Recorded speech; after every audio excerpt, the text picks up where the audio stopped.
What's up, guys? Welcome to another episode of DevTalks with your host, Travian. Don't forget to like, comment, subscribe, and share for the algorithm. I really appreciate it. Thank you for everything and all the growth we've had the past few weeks.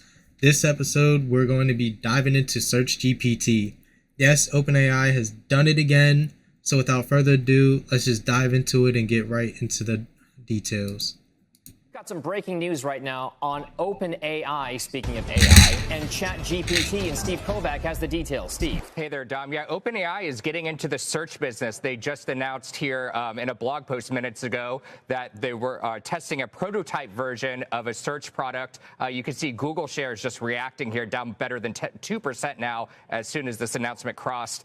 This looks like it's an early version. They're having users sign up for a wait list. If you've ever used the app from the startup Perplexity, Dom, you're probably very familiar with how these AI search engines work. You ask a question, it gives you the direct answer. You can ask follow-up questions. You're seeing some examples here from the OpenAI product here. And then it also pulls in real-time results from the web and gives you the sources from those results as well. OpenAI here says they are working with publishers and other websites to make sure they have proper access to all of this information and properly credited and so forth. It does sound like early days, but just the fact that OpenAI here is getting involved in the search business, you can see what it's doing here to Google. By the way, OpenAI's biggest investor, Microsoft, they own 49% of OpenAI. They just announced a similar feature that I'm talking about right now for their Bing search engine just yesterday. So this is a very... I'm very curious for this. Like, they're trying to make it seem like they're going to bankrupt Google and stuff, but this is kind of unique in its own way, this feature. Because it's not like you search something and it gives you a bunch of links like how Google does. No, it kind of gives you more of a direct response. Mind you, what Google's been doing recently, I don't know if anybody has been paying attention, is when you type in something in Google, the very top thing is like an AI thing that gives you an answer. It's on Google now. And this one, it kind of looks very clean. From what I've seen on here, the search results look very clean. It's good that they're working with the website people to be able to make sure that they get the correct information pulled down from that information. And it's always funny seeing Microsoft incorporate this in somehow, because half of their investment is Microsoft. They're basically running with Microsoft. Everything that they do, Microsoft's going to piggyback off of it because of how much they got invested in it. And they're probably like, yeah, you couldn't do this without us anyways. So I'm very curious. Do I think it's going to ruin Google? No, I think Google will just piggyback off this as well and find a new way to incorporate their search. Or Google can also be like, F it, people are still going to use Google at the end of the day. But this is kind of interesting. I wonder how useful it actually is. If it can give clearer responses, like way clearer responses than Google does, then obviously it can take over to some aspect. But Google dropping 2% isn't anything crazy. If Google dropped like 10, I start worrying. Like, this news has been out for, let's see, about 5 days or so. So I'm really curious on how it's going to affect Google from long haul. Actually, I can look that up real quick right now. So even Microsoft dropped from this news, by the way. They dropped almost 2%. It says on the screen here, according to the news, they dropped almost 1.5%. So Microsoft is at 422. Let's see some. Google's actually back up right now. So, oh shit. Yeah, actually they're down from the news. So they've dropped 6% in the last, almost 7% in the last 5 days. Google's dropped. So I would kind of tread lightly and see where this is going to trend at, because this is actually putting a big impact on Google. They're down $12 out of, so they were about at 183. I wonder if this affected Microsoft, their investor, as well too. We're gonna look real quick. So yeah, you can see it only affected Microsoft slightly, about 3.5% in the past 5 days, but Google would definitely did a number too. See, almost 7%. It's almost 6.5% the past 5 days. It was up at 185 peak. That's crazy. That is literally insane. But let's continue on with this. Very hot item for search. By the way, the Alphabet earnings just a couple of days ago, Dom, they were talking about their AI search product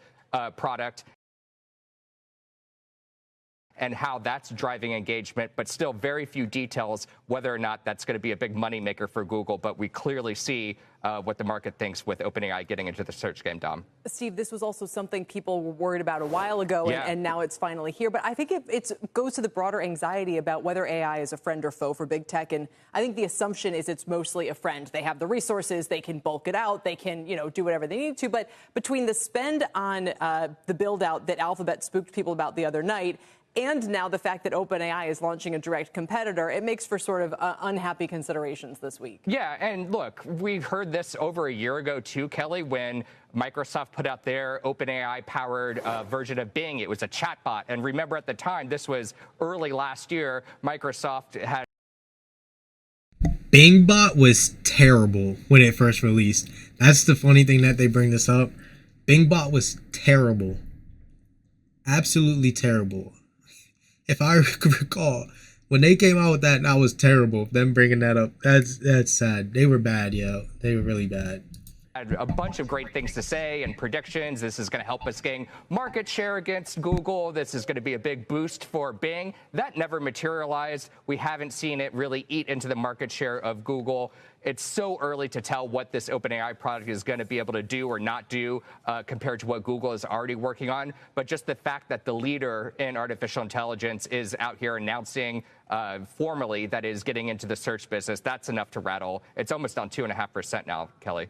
Steve, this is also not just about the actual product itself, these generative AI type models and applications, but also the distribution of them to get them into the most amount of hands possible. Big tech seems to be the best poised for that distribution of generative AI, artificial intelligence in general. What exactly do we think we need to see in that distribution side of things? Yeah, well, we're already seeing that with OpenAI. They have that deal with Apple to put ChatGPT on just about every modern iPhone, starting with last year's phones and presumably on into this year. So that's part of it, but that's just the chatbot. They would need the kind of deals that we already see Google making with the platforms like Android phones, which is, of course, owned by Google. This is a big shift that's going to happen. In January, when Samsung showed their showcase, and I have the recording on this video, you guys can always go back and look on the channel. And actually, I'll try to pin it at the very end of this episode. But Samsung revealed Gemini being part of their phones. I was like, yes, Apple's probably... At that time, I thought Apple was going to come up with their own thing. But OpenAI on all iPhones is a great thing. Like, how big it's going to be. They're going to put this stuff on everything. That's that's completely right. There's, without a doubt, we already seen Androids were doing that with Gemini and Google. It was there. We know they were going to do that with Gemini and Google. And what ended up happening is OpenAI came out here. Here we go. And not only will it go on iPhones, Microsoft has phones too. So it'll most likely go on that. You'll get them on your tablets eventually. On all your Apple products, you'll probably get them on your Macs. In a certain kind of way, kind of the same way, kind of built in instead of having its own app. Because when you're on a computer, you can already have these things. One of the things that I'm curious about is how the search engine is really affecting these other companies. Because why don't they just build this into the app itself? They always do this thing where OpenAI just seems like they need their own app. They just keep coming out with these separate products in a way. they came out with ChatGPT, which to like do the text stuff. They added image, Sora, that was the image generator, video generator thing, the video generating thing, and then now you have the search thing. So really, it's all these different applications that they're having out there, but I feel like you give them all these different names, and it's just one entity really that should be able to do all of this. And I wonder if there's a reasoning why they're all segregated like that and separate. Maybe it's a resource problem. I'm not really sure. Haven't been able to talk to anybody about it. If anybody knows somebody, send them my way. I would like to know. I would like to learn. I would appreciate it. But I'm really interested on how it's going to really impact them that much, just having their own search engine. Maybe if it looks cleaner, if it gives better results, maybe if there's no ads and stuff in your way. I wonder if it will be able to make reservations as easy and stuff. It's on private preview, so that only certain people can sign up. So using those websites to make reservations and filter through certain types of restaurants and things like that. I wonder how easy the search engine will do that, because this is things that you can do on Google and do pretty well on Google. So these are my high expectations for SearchGPT as well too, because you can't, like, for you to completely change something, you have to be able to do it better than them. And is it going to do something better? Who knows? This is a lot of speculation. Google probably not worried that much. They're probably not. They have Gemini. They'll probably do something with Gemini in this real soon. Use Gemini. They've been using Gemini for their search engines. Actually, they've already started doing something like this. So that's why I'm just curious how it's impacting them at the level that it is. But who knows? Maybe it's just the hype. Hype does that a lot in this economy. Stuff gets real popular. People want to know more about it. That's probably why. But let's continue. Google, and then also on iOS and other computers and PCs to get into those web browsers and cut a deal and say, hey, include us as at least an option for the default search engine. Google has most of those deals locked up to be the default search engine. They pay enormous amounts of money to folks like Apple, Firefox, and so forth to be that default search engine. OpenAI doesn't necessarily have that kind of cash to pay for it. But again, this is just a test. We'll see how they plan to distribute it later, whether that's an app or something else. I'll go back to Perplexity, though. This is a really hot startup that's got a lot of attention. Once again, I don't think they should have separate apps for all of their entities. Like, just throw it all in one thing.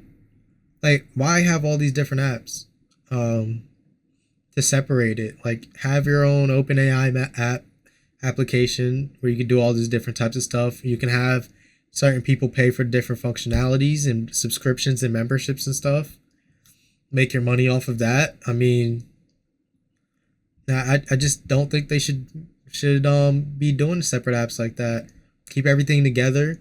Hopefully it will help you migrate your functionality into other platforms and infrastructure and hardware and software. So that's just what I'm thinking, but who knows?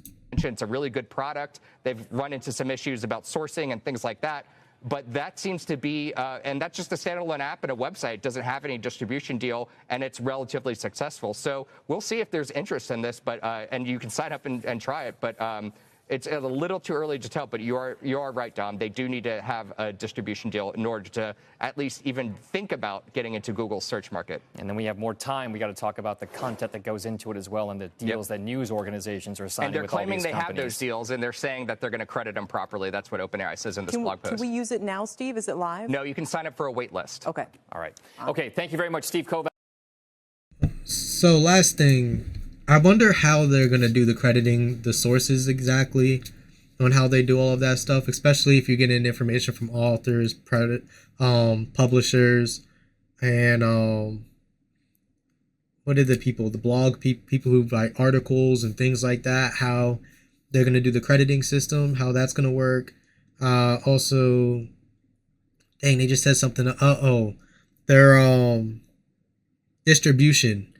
How are they going to do all this distribution stuff and how it's going to work? Very curious about it. I'm very curious on how that potentially could work, but we gonna find out. We're gonna weigh the pros and cons when it all comes out. Let me know if you think that it's going to make a drastic change on how Google works and other search engines will work. Do you think it's a good idea for them to pursue this, or how do you think they're going to go about it? And I think they're going to, OpenAI might not have the capital for distribution, but Microsoft sure as well does. And they invest, they're half owner in that, almost, Microsoft. So they're going to help them, for sure. I don't think they have to worry about distribution. They got the help that they need. But without further ado, thank you guys for tuning in to another week. Hope you guys like this video. Don't forget to like, comment, and subscribe. It all helps the algorithm. I really appreciate it. Love the community that we have so far. And peace. See you next week.